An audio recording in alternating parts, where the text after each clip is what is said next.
Então, entre essas novas doutrinas que têm aparecido aí, como a teologia da prosperidade, né, meus queridos?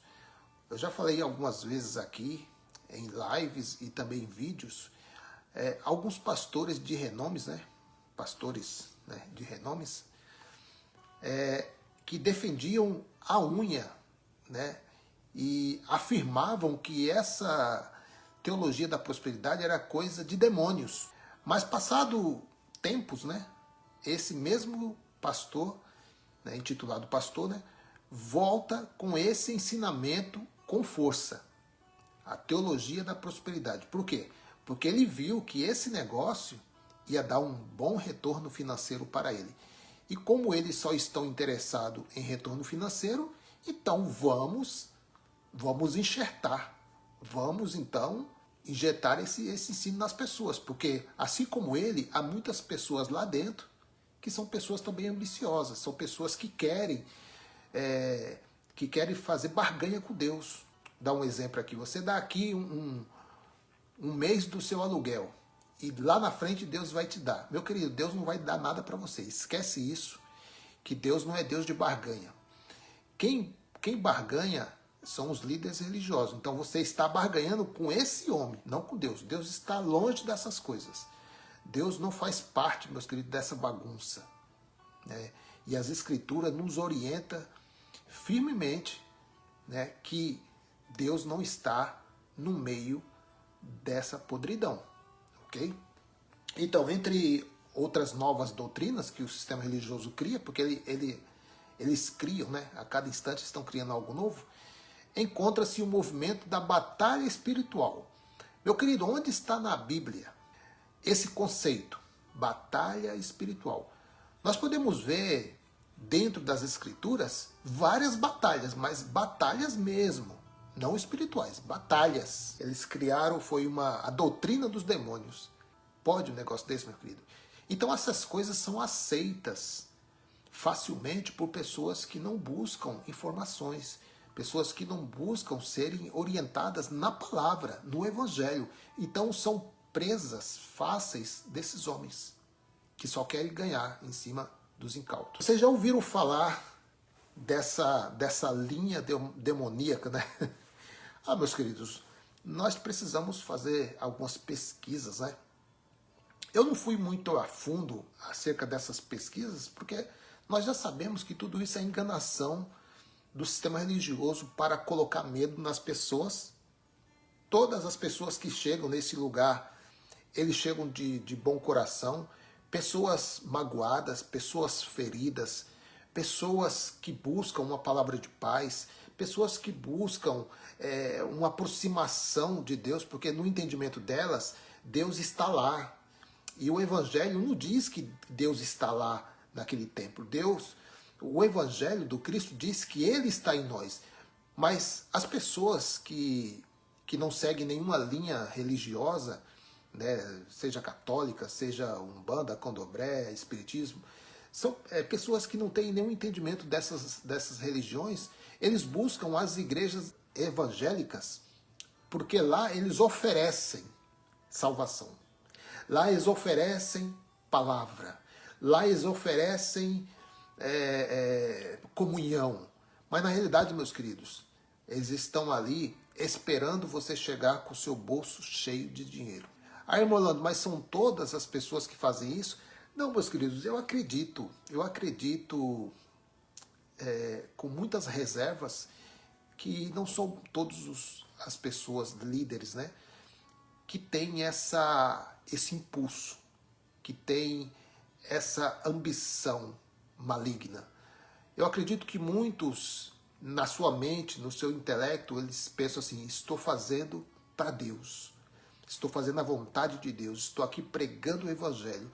Só que quando você olha para a pregação, não tem evangelho.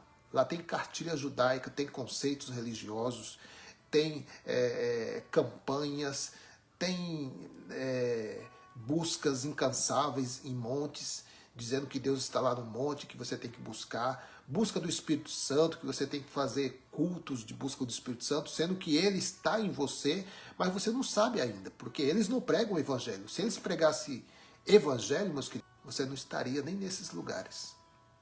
Então, eu não digo isso generalizando todos os líderes religiosos. Eu conheço muitos líderes religiosos, pessoas boas, pessoas de caráter, pessoas que têm boa vontade de estar ali à frente, pregando, ministrando sobre as pessoas, porque na sua mente, no seu intelecto, na sua formação, ele diz, estou fazendo para Deus e não tenho nenhuma ambição.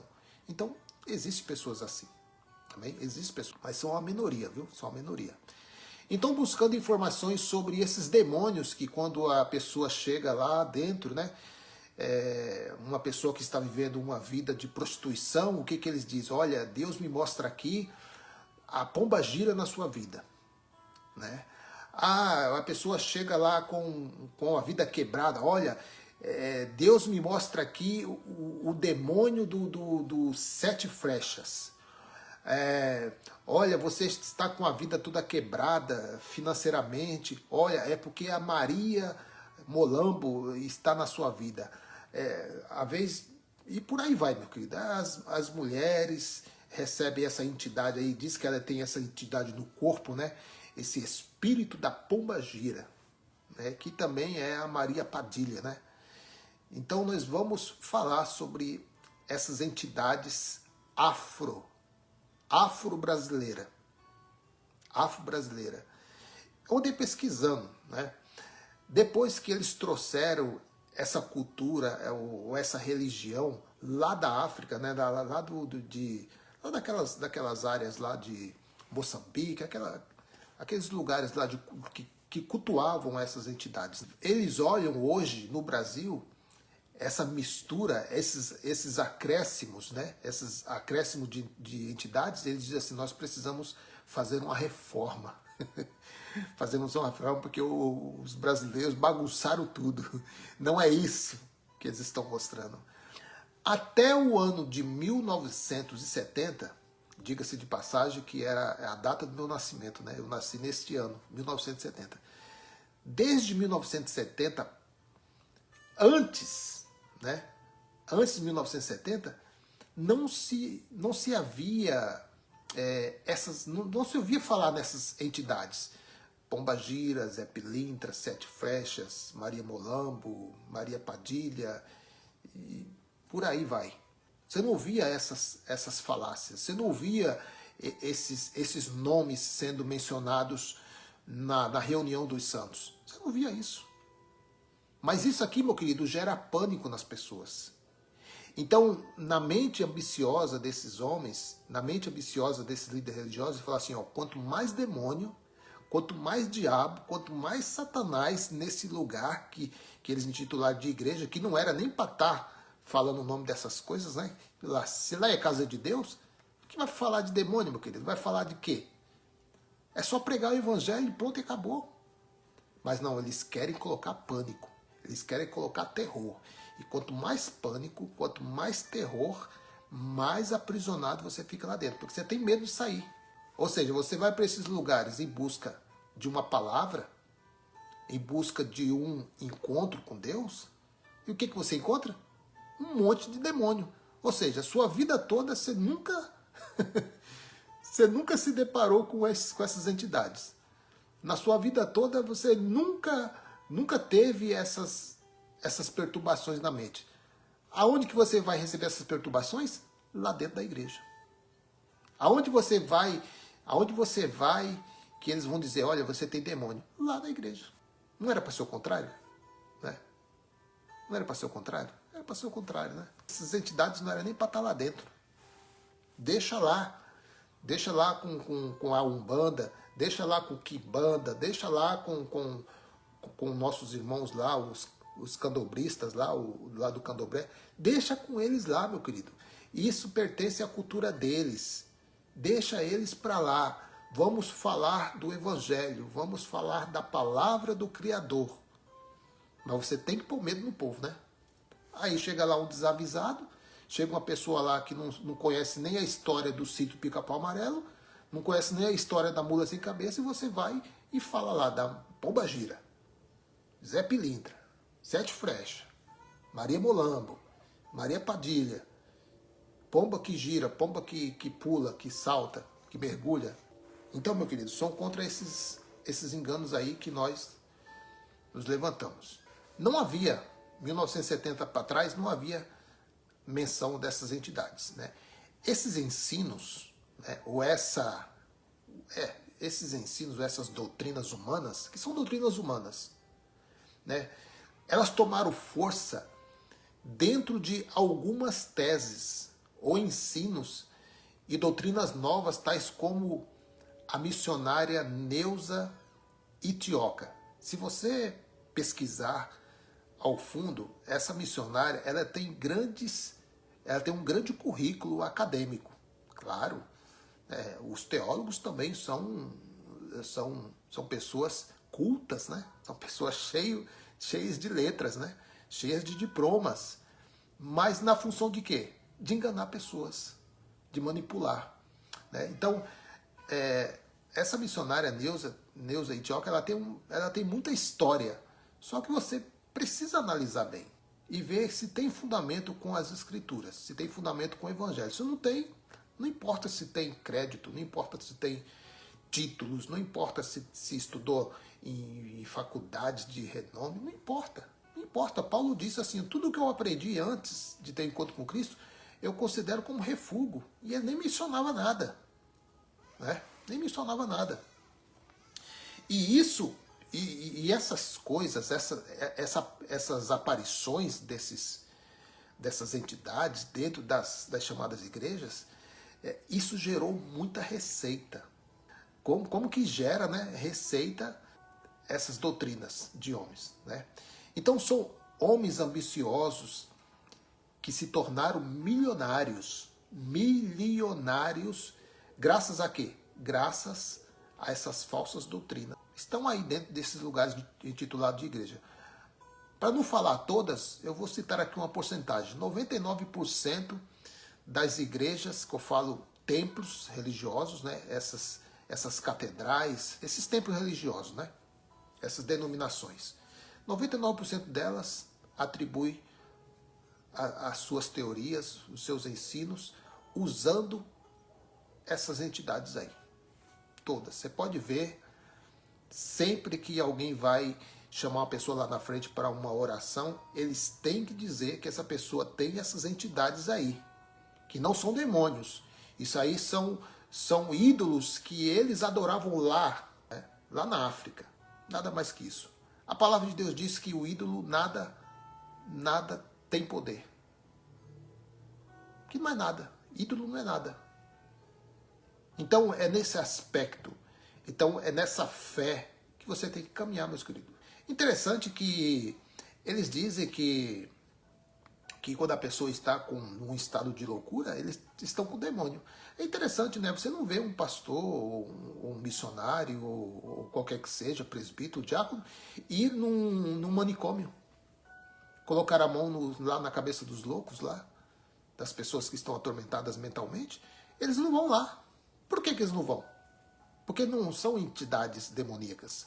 Ali são problemas psíquicos, são problemas mentais, que podem ser curadas ou curados por medicamentos ou por tratamentos. Que isso não tem nada com demônios. Isso aí são homens que atribuem todas essas enfermidades a seres como esses aí que nós falamos aí, né? Pomba Gira, Zé Pilintra, Zé Pilantra, Sete Frecha e aí vai.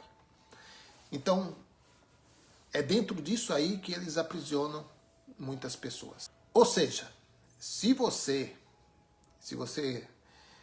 quiser ver demônios, né? Se você quiser ver demônios, se você tem paixão por ver demônios, você não precisa ir somente a um terreiro de candomblé. Não precisa ir lá, não. Não, eu não gosto do terreiro de candomblé, eu não gosto da Umbanda, eu não gosto da mesa branca, eu não gosto. Não, você pode ir na igreja. Vai na igreja, lá você vai encontrar todos eles. Os mesmos que eles adoram lá dentro, está lá dentro.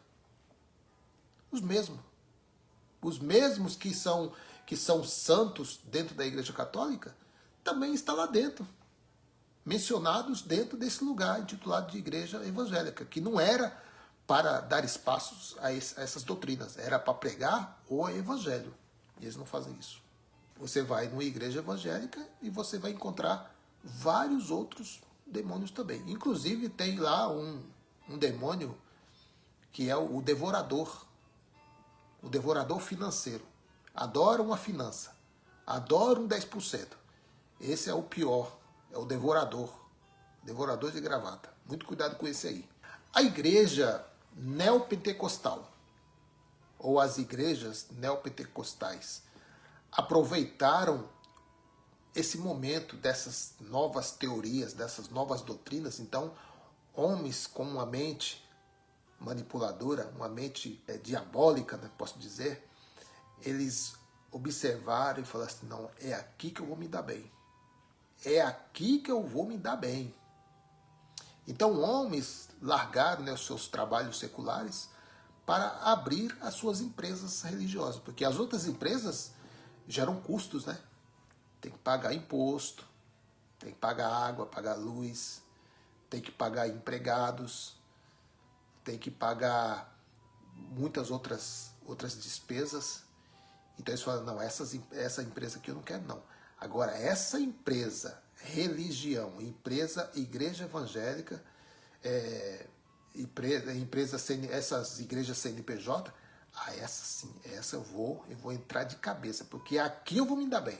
Porque aqui eu não vou pagar água, eu não vou pagar luz, vou ter carro de graça, vou ter dinheiro na minha conta, vou ter empregados sem salários, voluntários, né? Interessante, né? O líder religioso não quer ser voluntário na sua obra, né? Mas os trabalhadores têm que ser voluntários, né? Para você ver o tamanho do enrosco. O tamanho do enrosco que você está ou que você pensa aí. Cuidado. Eles aproveitam o momento para atrair os incautos através dos seus templos / teatro. Templo-teatros. Que ali eles forjam milagres, ali eles forjam profecias, ali eles forjam de tudo, meus queridos. Tem teatro para tudo ali. Se você olhar aí no YouTube, você vai ver que eles contratam atores para atuarem nas curas, por aí vai. Então, o líder religioso, existe tem um líder religioso aí, né, que é tido como falso profeta pelos youtubers. Né? Os irmãos sabem do que eu estou falando, né? É o maior falso profeta do Brasil. Ele sempre usa essa frase. Vocês sabem que é o maior falso profeta do Brasil? É esse mesmo, né? O escritor do livro Orixás, Caboclos e Guias. Deuses ou Demônios. Os irmãos conhecem, né? Não vou aqui citar o nome aqui, mas os irmãos conhecem. Então, a primeira edição dessa obra aí foi publicada no ano de 1995. Foi quando veio essa febre aí dessas entidades caboclos e guias, né? Maria Molambo, Exu Caveira, Tranca-Rua, Sete Flechas e por aí vai. E o povo foi aceitando, né? Não tinha saída, não tinha ninguém para ir contra, não existiam as plataformas como hoje, não existia a forma de ensino que estão recebendo hoje e se enriqueceram. Hoje tem empresas, canais de TV, fazendas e por aí vai. Tudo por causa de falsos ensinos. Então nós vamos ver aqui um breve resumo de uma entidade que eles falam muito, né? Uma entidade afro-brasileira. O tal Zé Pilintra. O Zé Pilintra, né? Que é o Zé Pilantra lá de terno e gravata, né? Então, o Zé Pilintra é uma entidade espiritual de origem afro-brasileira, respeitada e adorada por muitos. Ele age com seu espírito humilde, essa é o ensino deles, né? Sua bondade e alegria no seu modo de ser, boêmio, da vida noturna, da malandragem, apaixonado por bares, jogos e disputas, por seu jeito de ser. Muitos olham para a sua figura com desdém, como o seu comportamento como se seu comportamento fosse uma ameaça para a sociedade. Então, meus queridos, aqui são entidades, hoje eles têm como que é como fosse um patrimônio do Brasil, né? A Umbanda, o Candomblé. Então, eles têm espaço, né? Eles têm espaço, eles têm o direito deles de expressar a fé deles, né? Assim como todos têm o direito de expressar a sua fé, né? Agora, a origem da Maria Padilha, que é a pombagira, né? Que é as mulheres que usam batom, que usam brinco. Você chegar lá em algumas denominações com batom na boca, com brinco, cuidado, viu? O pastor vai colocar a mão na sua cabeça e vai expulsar a pombagira de você, viu? Porque eles atribuem a essas entidades, né? São pessoas maldosas, né? Segundo pesquisas históricas, Maria de Padilha teria nascido no ano de 1334, em Palência, na Espanha. É apresentada ao rei por João Afonso de Albuquerque e se torna dama de companhia da mãe de Dom Pedro, Dona Maria I. Com o tempo, Maria de Padilha torna-se amante do rei e passa a influenciá-lo nas mais importantes decisões do castelo. Pertencente a uma família castelhana, os Padilha, o nome de Maria Padilha seria internizado em brasão posteriormente à sua morte. Através da história de Maria Padilha é possível perceber que ela não era uma mulher qualquer, com fama de feiticeira. Muitas fontes afirmam que ela teria se utilizado de fortes feitiços para conquistar o coração de Dom Pedro. Então é daí que eles tiram, né? Que é feiticeira, que é... Mas o que é o feitiço? O que é a feitiçaria dentro do Evangelho? Bem, disse que junto de uma árvore, Maria Padilha teria deixado um feitiço de amor feito com um espelho, através do qual o rei se olhou e, afeitiçado, se rendeu à paixão da jovem moça. Há outros relatos, né, que dizem que ela aprendeu a ser feiticeira com um judeu cabalista, que andava com um capote negro com desenhos de sinais. Na época, secretos. Magia negra. O que é a magia negra? A feitiçaria é um demônio ou é uma obra da carne? O que o Evangelho diz? Porque dentro da religião, chega a ser até cômico, né, meus queridos? Quando nós estávamos lá dentro, a gente não via essas coisas, porque nós não buscávamos informações acerca de algumas questões, né, aplicadas lá dentro.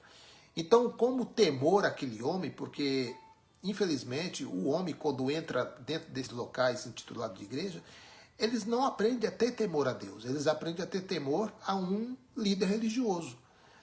Tanto é, meus queridos, que essas pessoas, quando não estão mais lá dentro, elas começam a praticar as suas carnalidades. Por quê? Porque eles não aprenderam a temer a Deus. Eles aprenderam a temer o homem, o pastor, o líder, o apóstolo, o bispo. Então, a maioria que estão lá dentro, quando eles saem lá das quatro paredes, eles voltam a atuar as suas carnalidades normalmente. Por quê?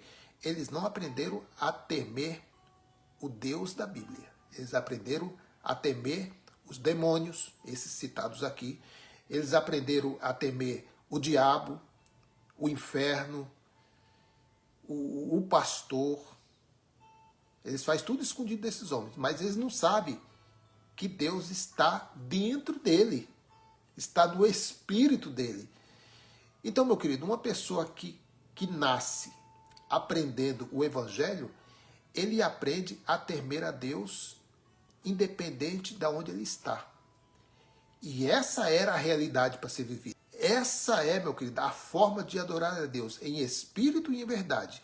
Ou seja, se você sai lá das quatro paredes e começa a praticar toda a carnalidade, então, meu querido, você não está adorando a Deus em espírito e verdade. Você está adorando o pastor. Você está adorando o líder religioso. E quando está na frente dele, porque quando você sai, acabou. A feitiçaria é um demônio? Segundo o sistema religioso, é um demônio. Mas segundo o Evangelho, O que que Paulo diz? Então eu quero ler aqui Gálatas capítulo 5, versículo 19. As coisas que a natureza humana produz são bem conhecidas. As coisas que a natureza humana, olha aqui, ó, carne, as coisas que a natureza humana produz. Não, aqui Paulo não está escrevendo as coisas que o diabo produz. Não, ele não escreveu, então não está. As coisas que produz, que a natureza humana produz, são bem conhecidas. Bem conhecidas para quem lê o Evangelho, não para quem está dentro de uma religião, não para quem está debaixo de uma liturgia totalmente torcida. Porque, meu querido, aqui está dizendo, são bem conhecidas. Elas são a imoralidade sexual. Aí o sistema religioso já diz que é pombagira, né? Que está com o diabo, que está com o demônio. Não, aqui Paulo está dizendo que é obra da carne. A impureza, as ações indecentes, tudo isso é demônio para o sistema religioso, tudo isso. Versículo 20, a adoração de ídolos. Ah, meu querido, se a adoração de ídolos é demônio, lá dentro está cheio de demônio. Porque eles adoram o pastor, eles adoram o bispo, eles adoram um monte de coisa. Eles pegam fita, põem no braço, eles pegam pão, eles pegam objetos ungidos. Então eles estão cheios de demônios. Se olhar para esse lado, né? Adoração de ídolos, as feitiçarias não é demônio, são obras que a carne produz. A carne produz. Ó, meu querido, interessante. Desceu aqui fresquinho o manto. Quando Moisés foi se apresentar a Faraó, quando ele lançou o seu bordão no chão, e os magos também fizeram as mesmas coisas. Está escrito lá, meu querido, que aqueles magos estavam possuídos por demônio? Está escrito lá, meu querido, que aqueles magos estavam possuídos por Satanás? Não está. Porque era obra da carne, não era obra de Deus. A obra de Deus, ela atuou através de Moisés e Arão. Então aquelas eram obras, eram milagres, eram feitos de Deus. Mas o que os magos fizeram, não é. Tanto é que quando Moisés, ou Arão, lança o bordão no chão e a serpente começa a comer as outras serpentes. Ou seja, a autoridade de Deus. Os feitos de Deus são superiores a todas essas coisas. Então, feitiçaria é uma obra da carne.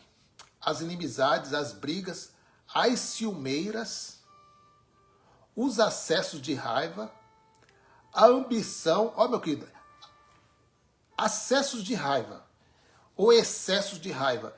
Isso não pode ser loucura também? Você já viu uma pessoa doente mentalmente, como ela se torna agressiva? Tem que amarrar camisa de força nela, uma só pessoa não consegue segurar. Ah, meu querido, se uma pessoa dessas se manifesta dentro de uma igreja dessas aí, eles vão pôr a mão na cabeça dessa pessoa e vai querer expulsar o demônio, mas não vai expulsar, porque é uma doença psíquica. É uma enfermidade da mente. É um distúrbio mental. Então, acessos de raiva, ambição egoísta. Tá cheio de pastor com esse demônio aqui, né? A desunião. Também tem muitos pastores com esse demônio aqui. As divisões. Tá cheio de pastores com esse espírito aqui também. Se tudo isso aqui é demônio para eles, esses pastores estão tudo com esse demônio aqui que eu falei. 21. As invejas. Tá cheio de pastor com esse demônio. As bebedeiras. Também tem muitos pastores que gostam do uísque. Gostam de uma cervejinha.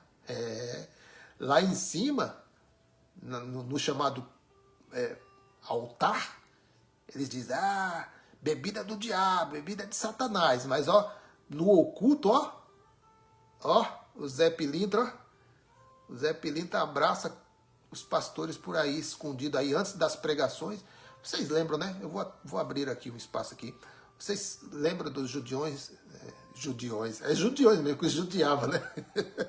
Os gideões da última hora. Aqueles homens subiam lá em cima, rapaz, olha, mamadinho de uísque. Sem contar que também cheirava um pozinho branco também. E lá, falava em línguas, profetizava. Tá cheio do espírito, né? Cheio desses espíritos aqui, ó. Segundo a teoria religiosa, tudo isso aqui que Paulo diz aqui que é obra da carne, para eles atribuem demônios. Então, os pastores, tem muitos pastores com esse demônio aí da cachaça. As farras, olha aí, meu querido, o que é de pastor que gosta de uma farra? Mas aqui é obra da carne, meu querido.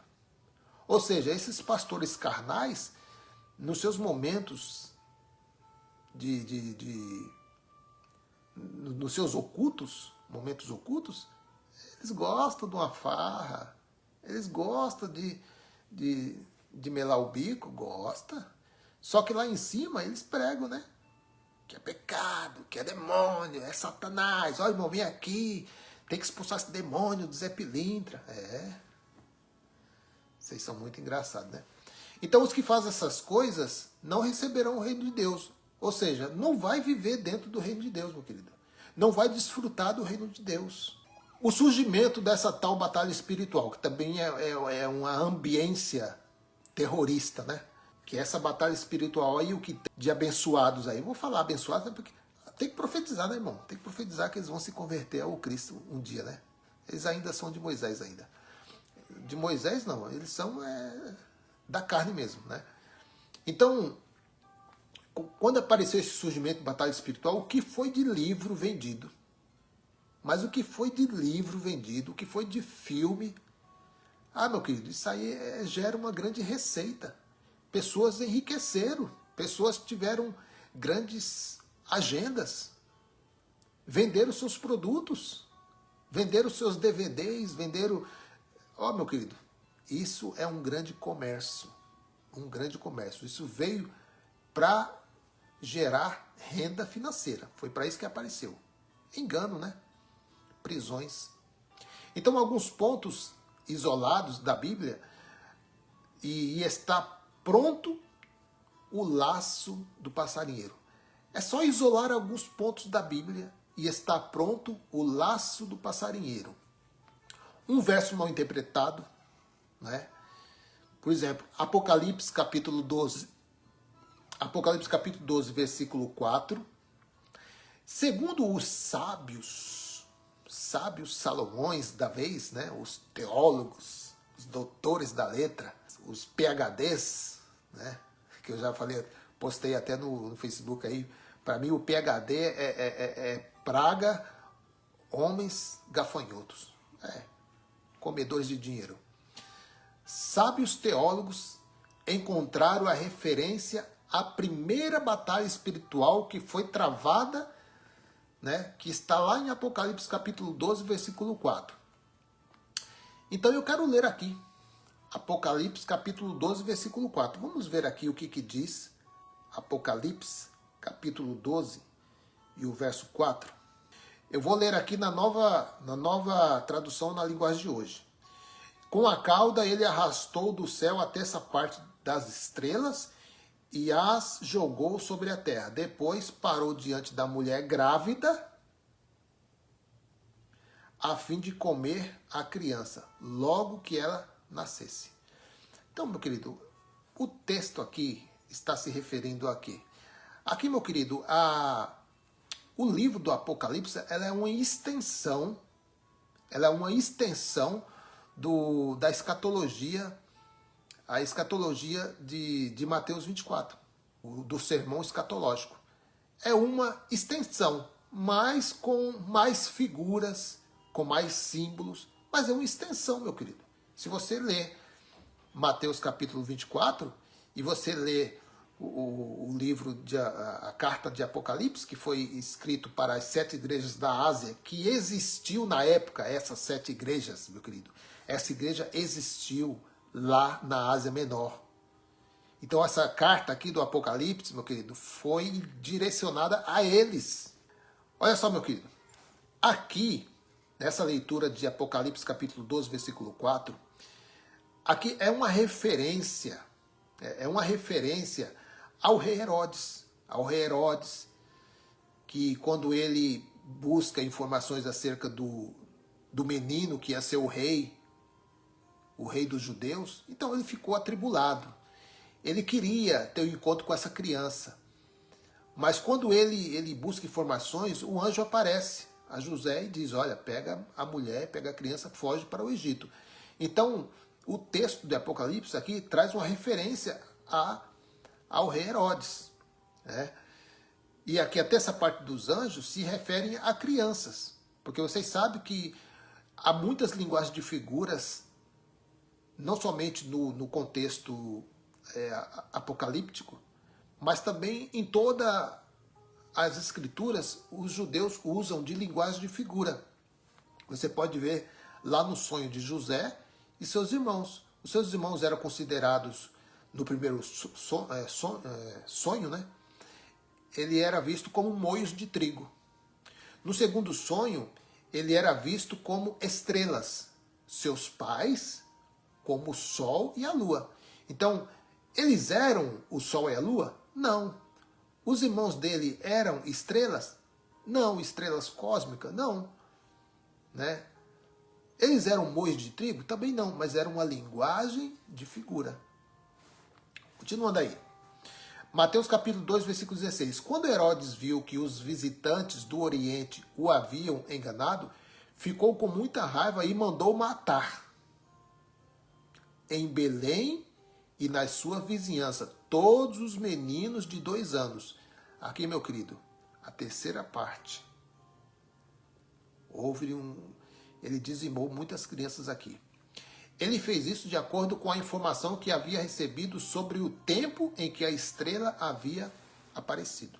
Uma das historinhas de terror do sistema religioso para prender os incautos é: a terra é de Satanás. Eles dizem que este mundo aqui que nós vivemos, o mundo jaz no maligno. O mundo jaz no maligno. Mas quando isso foi dito, meu querido, qual era o mundo? Qual era o mundo habitado na época dos escritos? Quem eram os malignos? Quem eram os diabos que perseguiam a igreja de Cristo?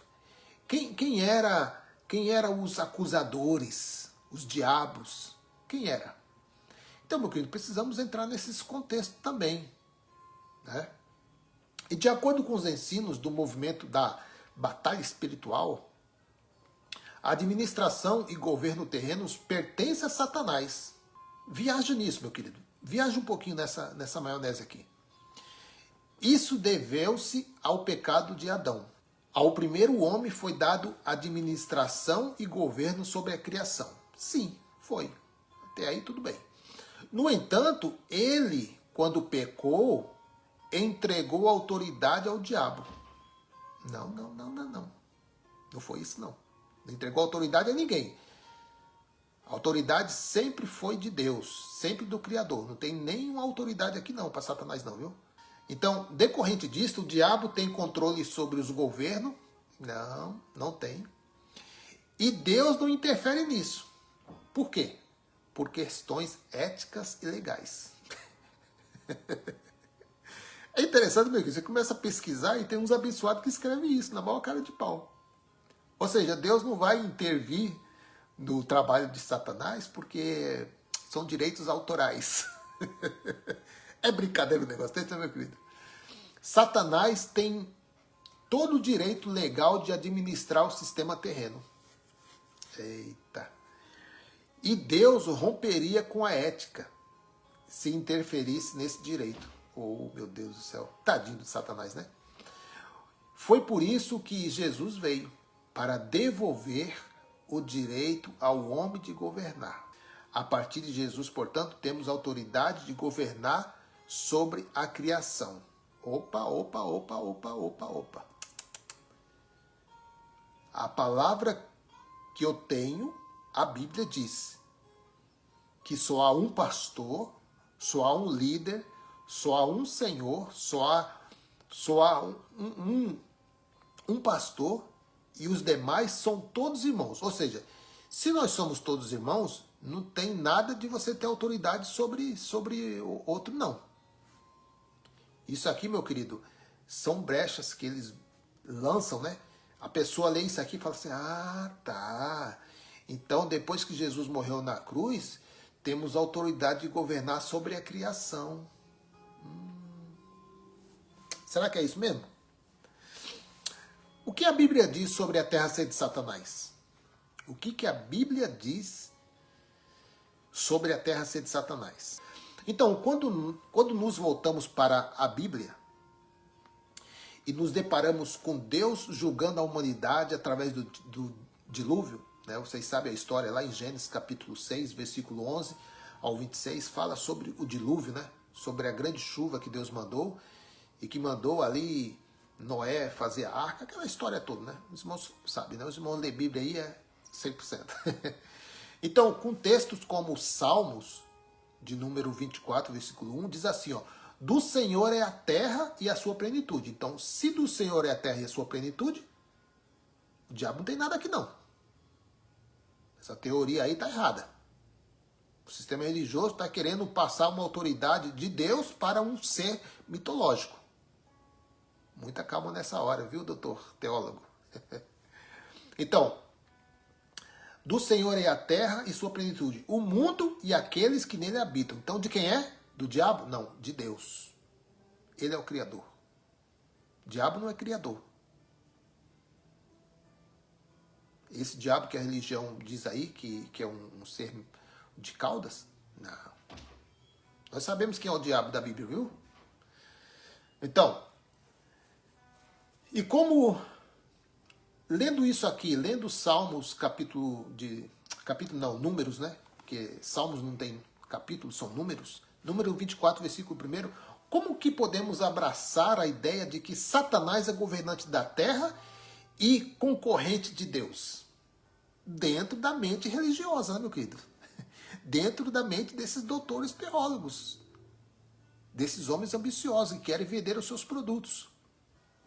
Então, quando nos deparamos com Salmos de número 50, do versículo 10 ao 12, diz assim, ó, meu é todo animal da selva e as alimárias sobre milhares de montanhas. Conheço todas as aves dos montes, e minhas são todas as feras do campo.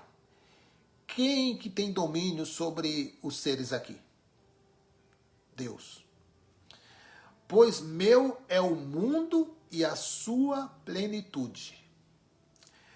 Agora eu quero ler Daniel capítulo 2, versículo 21, para quebrar a canela do teólogo. É um chute na canela seca do teólogo. Daniel 2, 21. É ele com E maiúsculo, é o Altíssimo, é o Criador, é Ial, é ele. É ele quem muda o tempo e as estações, vírgula, remove reis e estabelece reis. Que fazemos com eles?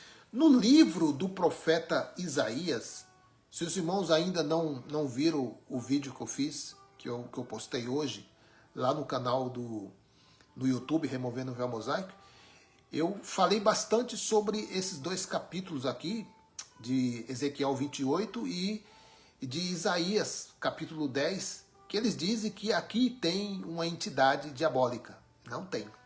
Então, se você não assistiu esse vídeo ainda, vá lá no canal Removendo o Véu Mosaico. O último vídeo que eu lancei agora, eu estou falando sobre esse tema também.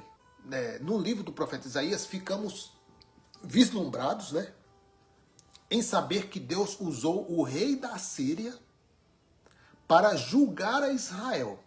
Deus pode fazer o que ele quiser. Ele é criador, ele é senhor, ele é o oleiro, nós somos o barro.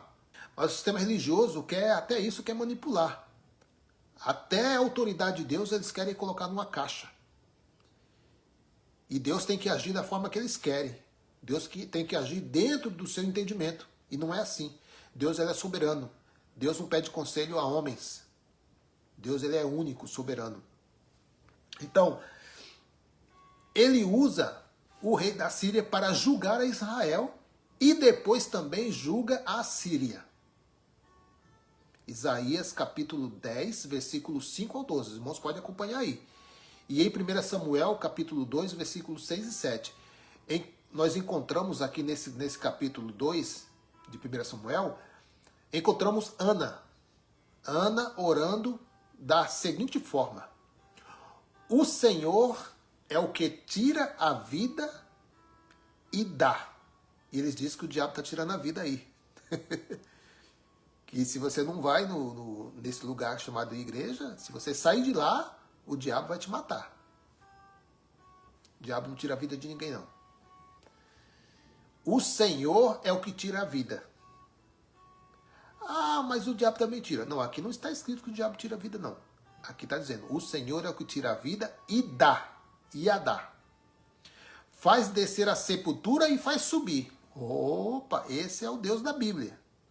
O Senhor empobrece, aí ele pode dizer que tem um encosto no homem, né? Que ele está quebrado financeiramente porque não pagou o dízimo, não deu o dízimo. Não, mas o Senhor empobrece e ele também enriquece. Abaixa, humilha e também exalta. Ele faz tudo isso. O salmista, inspirado, declara em Salmos de número 103, do versículo 19, diz assim, ó: nos céus estabeleceu o Senhor o seu trono. Então no céu tem trono. O céu que eu falo aqui é o local de governo de Deus. E o seu reino domina sobre tudo. Tudo. Então, meu querido, sem essa de atribuir autoridade a um ser imaginário, a um ser mitológico, a um ser grego. Sem essa, tá? Então, Deus ele é soberano e governa sobre todas as coisas, inclusive sobre esse tal diabo aí que a religião pintou, que a religião criou para amedrontar as pessoas. Porventura, diante desses textos aqui, encontramos alguma coisa que sobrou para Satanás governar? Eu tenho certeza que não. Mas o religioso vai sempre atribuir uma obrazinha para esse diabo. Senão, né, fica sem graça esse diabo, né? Se não tem nenhuma obra para ele. Mas não tem mesmo. Tudo é Deus. Então, tem a retaliação, né? Que eles falam é cada nome que eles criam. Retaliação. Olha, segundo o ensino do movimento de batalha espiritual, quando o crente ataca esses espíritos territoriais, oh meu Deus do céu, espíritos territoriais. E eu acreditava nisso, né, meu querido? E acreditava, ensinava isso também. Então, eles invadindo sua jurisdição e tentando implantar o reino de Deus, ele terá problemas. Esses demônios poderão infernizar a sua vida com doenças, problemas conjugais e toda sorte de males. Essa é a tal retaliação. Isso quem está registrado em um livro de C. Peter Wagner. Diz em seu livro Oração de Guerra. Para você ver aí o comércio religioso, né? Tudo isso que nós falamos aqui, meu querido, todos esses enganos religiosos aqui, tudo isso é graças à mal interpretação de pessoas, né? Entre elas, a missionária Neuza Itioca. Se você ainda não ouviu falar dessa missionária Itioca, ela tem assim um currículo extenso, né? Estudou em várias faculdades, em vários lugares, e ela tem um grande currículo. Mas, meu querido, se não conhece o Evangelho, não tem peso nenhum para mim. Paulo mesmo ele disse: deixei tudo por Cristo. Tudo que eu aprendi com Gamaliel, lá aos pés de Gamaliel, tudo que eu aprendi, aquele que era o bacharel da vez, que era a teologia da vez. Paulo esteve lá, na maior faculdade da época. Aprendeu tudo de lei, aprendeu todos os conceitos judaicos, todos os pontos. né? Você que se diz aí teólogo, você que posta aí o seu anel no dedo aí, né? Seus canudos, né? Cheio de polpa, dizendo eu sei, eu faço. Paulo, ele foi humilde. Seja humilde você também. Paulo, ele foi humilde.